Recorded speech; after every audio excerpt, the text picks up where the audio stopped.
Hello everybody, today I am giving you 5 Lightroom tips to save time while you're editing. Let's get right into it.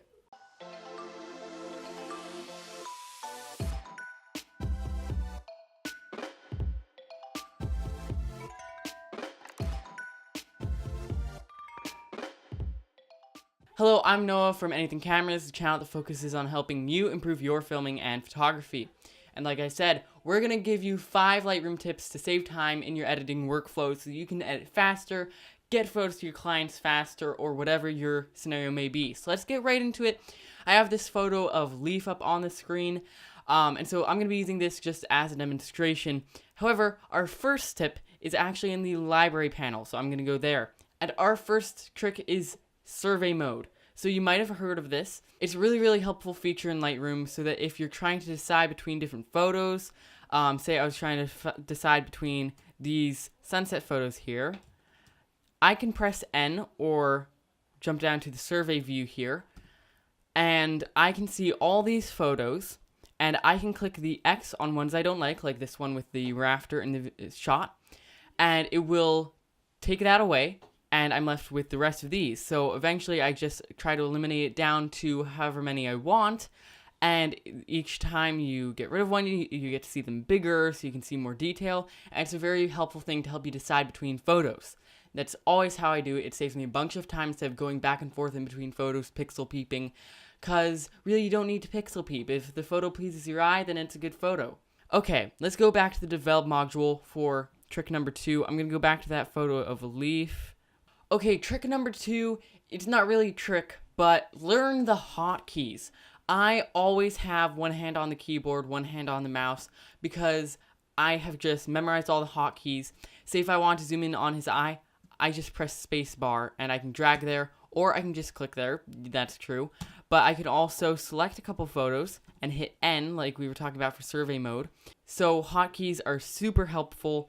Another way you could use hotkeys is if you have a photo selected and you hit one of the number keys, 1 through 5, it will rate it that many stars so that you can then go to the smart collection down there and see all the photos. And that actually brings us to trick number 3, which is rating your photos. And this is another way to decide between various photos. If you have a bunch of photos from a photo shoot, then you can just go through, not even editing them, hitting the 5 stars for all the ones you like.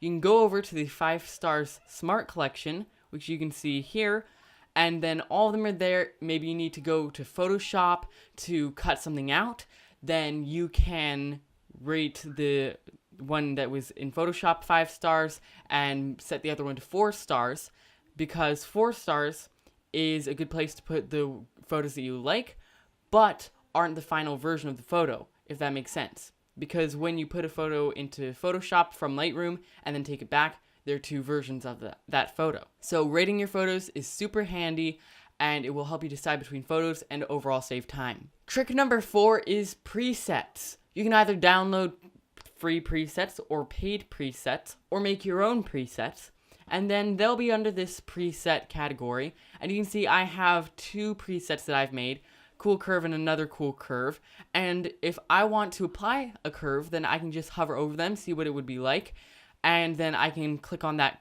curve that I like. I could go down and edit it to however I want. So maybe I think that the shadows are a little too green, I can take out some of that green like so, or I can add green. And so presets are a great place to start when editing photos, so that you have a starting point, and that way you don't need to change as many of the sliders, which saves you time. Okay, so trick number 5 is probably one you've heard about, or probably even use, but I would like to draw attention to it because it really is awesome. You may be used to making adjustments with an adjustment brush. Say I want to darken this sky here, I can just draw over it like that, and remove some exposure like so.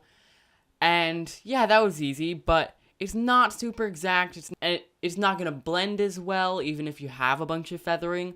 So what I like to do is I like to use the graduated filter and the radial filter tools that Lightroom gives you.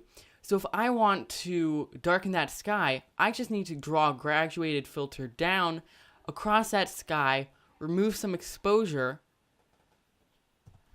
And there you go. It's a much more smooth transition. And I could draw it down from the entire image.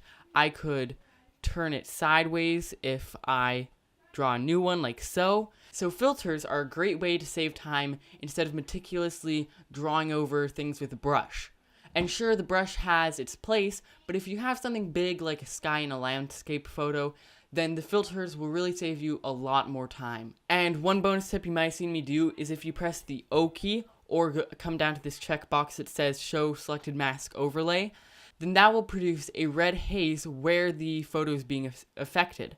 So I can draw this around and you can see how the haze gradually, hence the graduated filter, fades away to create a very smooth transition. So those are our 5 time-saving hacks inside of Lightroom. I hope you enjoyed. If you would like more Lightroom tutorials, please subscribe because we'll have more coming out soon, and I will see you next time.